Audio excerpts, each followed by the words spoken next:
আপনাদের দেব। ভারতে হামলার ব্যর্থ চেষ্টা পাকিস্তানের, অন্তত দুটি পাক যুদ্ধ বিমান ফের একবার ধ্বংস করলো ভারত। এয়ার ডিফেন্স সিস্টেমের প্রত্যাঘাতে এই বিমান দুটি ধ্বংস হয়েছে বলে জানা যাচ্ছে।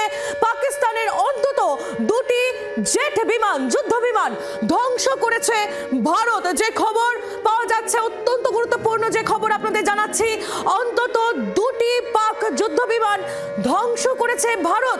সূত্র মারফত যে খবর পাওয়া যাচ্ছে, এয়ার ডিফেন্স সিস্টেমের প্রত্যাঘাতেই ধ্বংস হয়েছে এই দুটি পাক যুদ্ধ বিমান। অত্যন্ত গুরুত্বপূর্ণ, ভারতের তরফ থেকে লাগাতার প্রত্যাঘাত করা হচ্ছে। পাকিস্তান এই মুহূর্তে বেসামাল। পিয়ালি মিত্র আমাদের প্রতিনিধি আরো বিস্তারিত তথ্য দেবেন আমাদের। পিয়ালি, অন্তত দুটি পাক যুদ্ধ বিমান ধ্বংস হয়েছে ভারতের তরফ থেকে, এমনটাই খবর পাওয়া যাচ্ছে।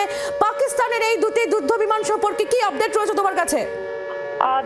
দেখো যেটুকুনি সোর্স মারফত খবর পাওয়া যাচ্ছে, সকাল 10:30টার সময় এমির তরফ থেকে ব্রিফিং হবে, সেই বিষয়ে আরো স্পষ্ট পুরো বিষয়টা জানা যাবে। কিন্তু যেটুকুনি আমরা ইঙ্গিত পাচ্ছি যে দুটো পাক যুদ্ধ বিমান, সেই পাক দুটো যুদ্ধ বিমান যেটা ভারতীয় এয়ার স্পেসে ঢুকে পড়েছিল এবং ভারতীয় বায়ুসেনা তাদের এয়ার ডিফেন্স সিস্টেমকে ব্যবহার করে এই দুটো পাক যে যুদ্ধ বিমান রয়েছে সেগুলোকে নিষ্ক্রিয় করে এবং সেটা ডিস্ট্রয় করা গিয়েছে, এমনটা সূত্র মারফত আমরা জানতে পারছি। এবং বারবার করে আজকে সকাল থেকে আমরা যেটা জানাচ্ছি যে প্রত্যেকটা পদক্ষেপ ভারতের, সেটা কিন্তু ভারত বাধ্য হয়েছে।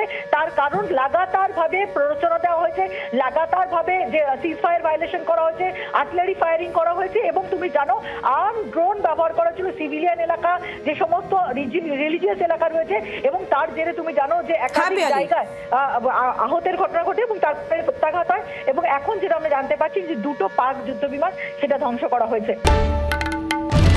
বাংলার আওয়াজ, বাঙালির আবেগ, জি 24 ঘন্টা।